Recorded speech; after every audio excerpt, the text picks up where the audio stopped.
Comme ferait Mac Lesguy sur M6, bonjour! Ça faisait plusieurs mois que j'avais le projet de me faire une powerbank, en plus solaire. Une powerbank, c'est tout simplement une réserve d'électricité sur laquelle on pourra venir se brancher pour recharger par exemple un smartphone, une tablette, une lampe frontale. Et quand cette réserve sera vide, on pourra la recharger.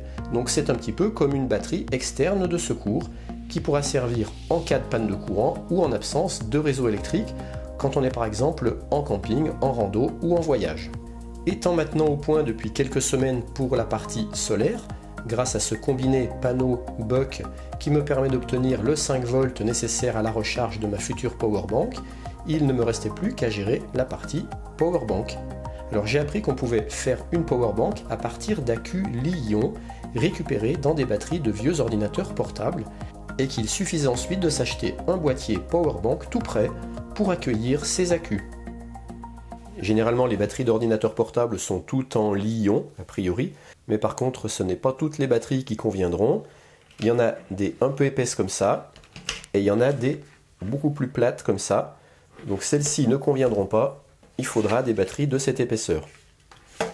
Parce que les très plates comme ça, à l'intérieur, elles ont des accus comme ça. Parce que nous, on aura besoin d'accus Li-ion en 18650. Vous voyez, des accus cylindriques comme ça.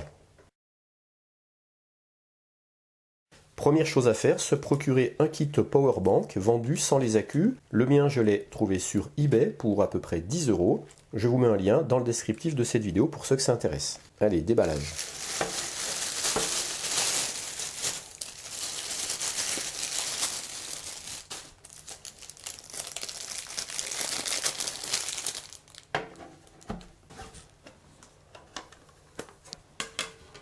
Alors qu'est-ce qu'on voit? On voit qu'on peut insérer jusqu'à 10 accus 18650, que les connexions sont déjà faites avec des ressorts, les plots sont déjà insérés, donc on n'aura pas de soudure à faire.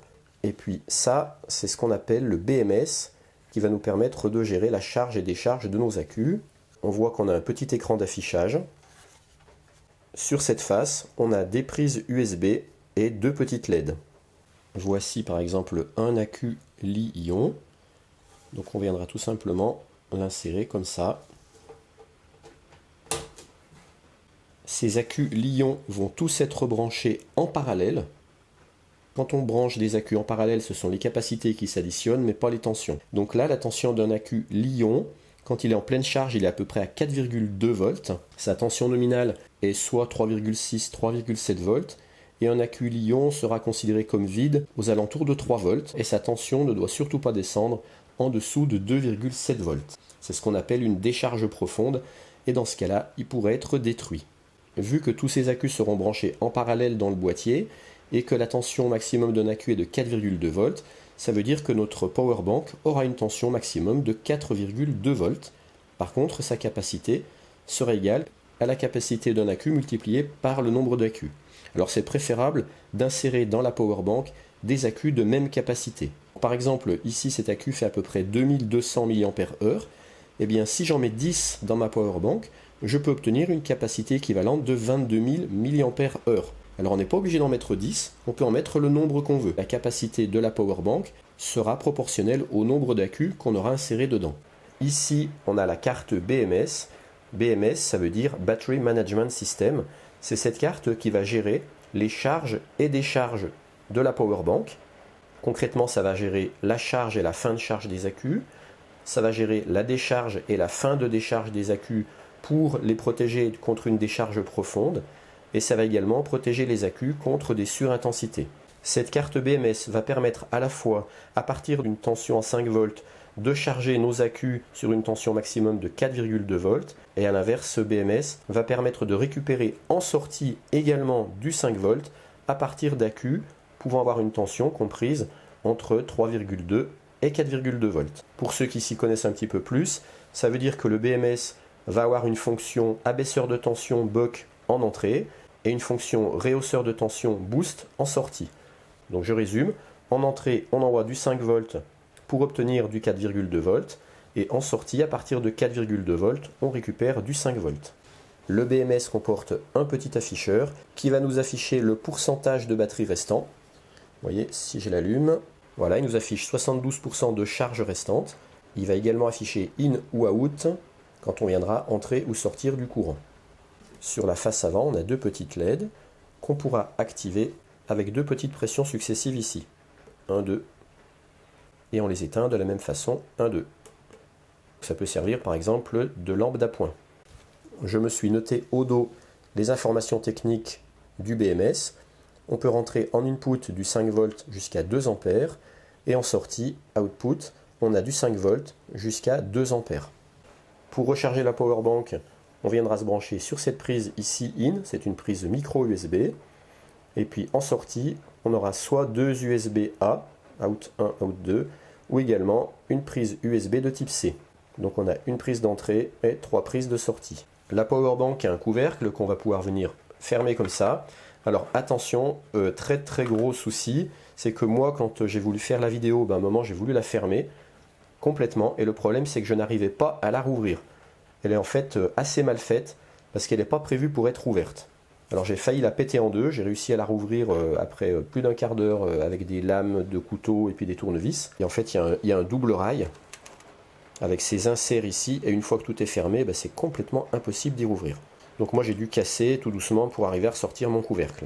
Concrètement ce que je vais faire, je vais couper tous ces picots au cutter comme j'ai commencé à le faire ici. Donc je rappelle, attention, si vous la laissez en l'état, si vous la fermez complètement, vous n'arriverez quasiment plus à la rouvrir sans risque de la casser. Donc cette histoire de capot, c'est le gros point noir de cette powerbank. Maintenant qu'on a le boîtier, on va s'intéresser aux accus. Au risque de me répéter, cette powerbank, ayant une carte BMS prévue pour des accus Li-ion, on va devoir utiliser des accus Li-ion et de format 18650. Donc ce sont des accus comme ça, 18650 parce que le diamètre fait 18 mm et leur longueur fait 65 mm. On peut bien sûr utiliser des accus 18650 neufs, mais moi j'ai fait le choix d'utiliser des accus de récup provenant de batteries d'anciens ordinateurs portables. Ces batteries d'ordinateurs portables, on peut les récupérer dans des déchetteries. Alors je suis en déchetterie et on m'a dit que les batteries d'ordinateur, elles étaient déposées ici. Donc du coup, je vais regarder si je peux trouver mon bonheur. Principalement dans les bacs de récup de piles ou d'accus, parce qu'il faut savoir que quand on porte un ordinateur à la déchetterie, un ordinateur portable, la première chose qu'ils font, c'est de séparer la batterie de l'ordinateur pour des raisons de sécurité. Toutes les batteries d'ordinateurs portables sont collectées dans les bacs de récup des piles et des accus. Pour récupérer ces batteries en déchetterie, parfois c'est chaud. Ça dépendra tout de votre déchetterie, parce qu'en théorie c'est interdit de récupérer quoi que ce soit. Parfois vous allez tomber sur des agents qui sont très compréhensifs et qui vous diront pas de problème, allez-y. Et puis parfois certains vous diront non, non, c'est interdit. L'autre problème qu'on peut avoir, c'est que le bac est trop profond et même en mettant tout le bras dedans, on n'arrive pas à accéder au fond du bac. Alors moi j'ai pu en récupérer une dizaine. La première chose à regarder, à vérifier, c'est qu'effectivement ici c'est bien marqué Li-ion. Donc là c'est bon. Et comme je vous le disais tout à l'heure, ne pas prendre des batteries plates, mais bien prendre des batteries de au moins cette épaisseur.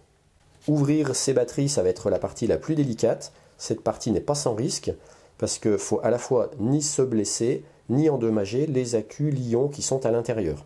Donc certaines, on peut les ouvrir un peu plus facilement en décollant une partie qui est devant. Ça nous permet d'accéder visuellement aux batteries. Voilà, comme ça.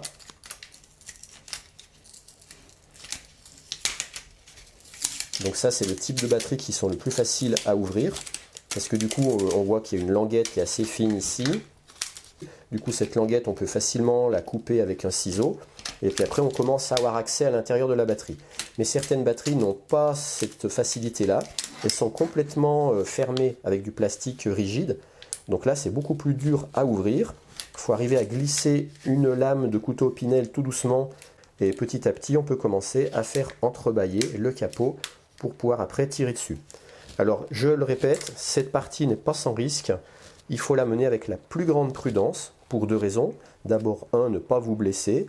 Et puis deux, ne pas endommager les accus qui sont à l'intérieur. Parce que concrètement, si vous y allez trop fort avec un tournevis et une lame et que vous transpercez un accu Li-ion à l'intérieur, ça peut faire un court-circuit et du coup ça peut commencer à chauffer très fort et peut-être même faire un départ de feu. Donc cette partie d'ouverture de batterie, elle est entièrement sous votre responsabilité et soyez très très prudent. C'est la partie la plus risquée. Une fois qu'on a réussi à ouvrir le capot, eh bien à l'intérieur, on va trouver un pack d'accus assemblé comme ça. Et la deuxième partie va consister à désassembler nos accus. Cette partie n'est pas sans risque non plus, elle est quand même moins risquée que d'ouvrir les batteries parce qu'on a moins de risque de se blesser, mais par contre on a toujours le risque de faire un court-circuit si on procède pas comme il faut. Pour le désassemblage, moi je me suis servi d'un couteau Opinel et d'une pince comme ça. Pour commencer, je viens glisser mon couteau ici, parce que là on va avoir des soudures par point. Donc moi je vais les faire sauter avec la lame de mon couteau, comme ça petit à petit.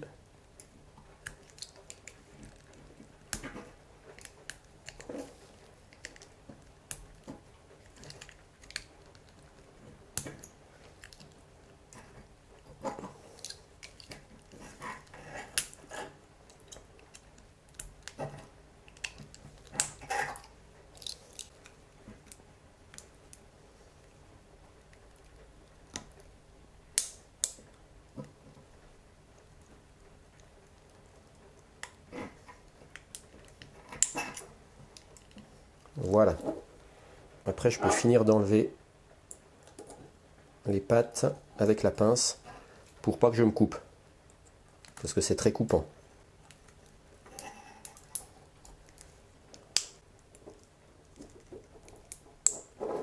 Et voilà.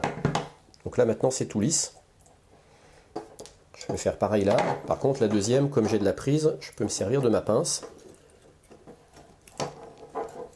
pour tirer sur la patte et faire sauter les points de soudure.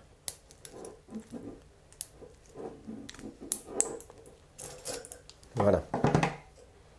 Donc là, il faut faire attention avec ce fil qui est là, parce qu'il ne faudrait pas aller faire un autre contact ailleurs qui pourrait faire un court-circuit.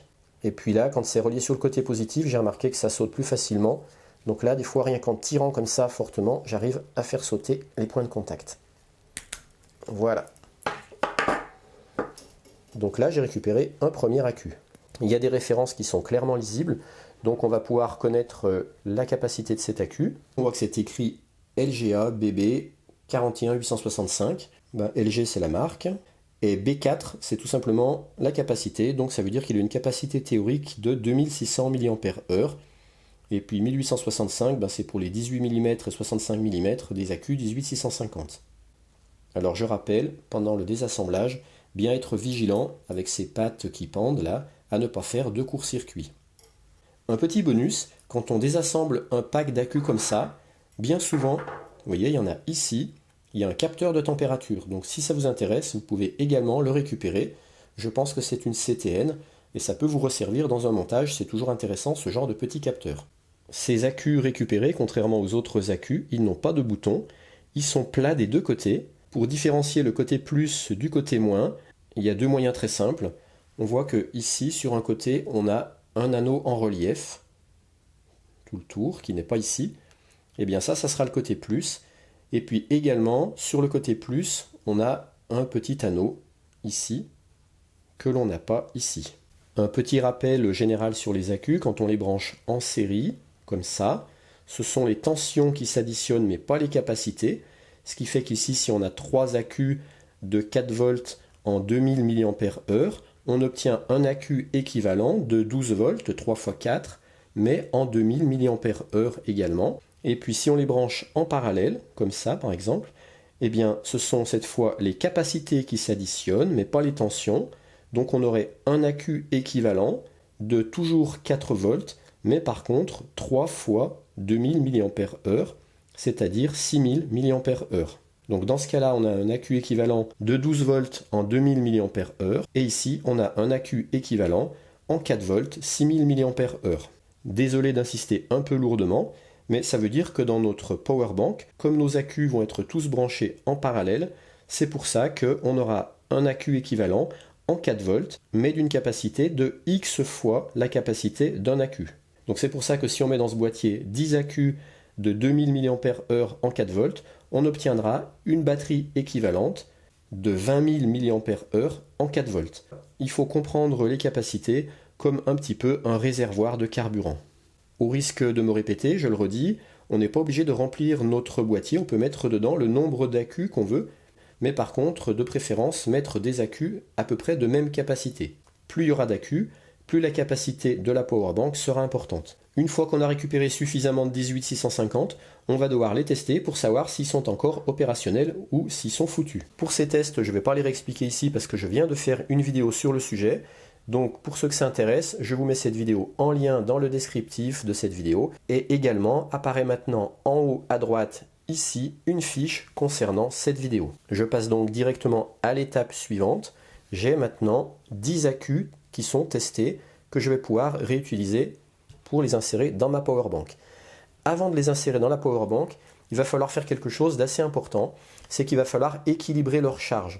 C'est-à-dire qu'il ne sera pas bon du tout de mettre dans la powerbank un accu par exemple qui serait vide avec un accu qui serait plein. Parce que je vous rappelle, ils sont en parallèle, et si on branche deux accus en parallèle, un vide, un plein, eh bien le plein va vouloir se décharger dans le vide, et sans limitation de courant. Enfin, les seules limitations qu'il y aura, ça sera la résistance interne de chaque accu. Mais si la résistance interne des accus est faible, on pourrait arriver à des courants de charge qui seraient très importants et qui pourraient éventuellement endommager les accus. Donc il est préférable, avant d'insérer les accus dans la powerbank, de tous les charger complètement. Donc soit si vous n'avez pas de chargeur, il faudra recharger chaque accu individuellement avec votre powerbank, en mettant d'abord un accu, vous lancez une charge. Quand il est complètement chargé, vous l'enlevez, vous mettez le deuxième et ainsi de suite jusqu'à vos 10 accus. Ou si comme moi vous avez un chargeur, moi j'ai le chargeur Opus, eh bien je vais recharger mes accus individuellement, mais 4 par 4 parce que je peux en recharger 4 à la fois. Maintenant que mes accus sont tous chargés, je vais pouvoir les insérer dans ma powerbank. Le plus c'est du côté du petit plot ici et puis le moins du côté du ressort. Donc moi j'ai fait le choix d'en mettre 10. Ils ont tous des capacités à peu près équivalentes entre 2000 et 2200 mAh. Donc bien faire attention à respecter la polarité. Tous les plus du même côté et tous les moins du même côté. Voilà, je vérifie, plus, c'est tout bon. Maintenant je vais pouvoir fermer ma powerbank. Alors je rappelle, moi j'ai fait péter au cutter tous les petits ergots pour pouvoir la rouvrir, parce que sinon on ne peut quasiment pas la rouvrir.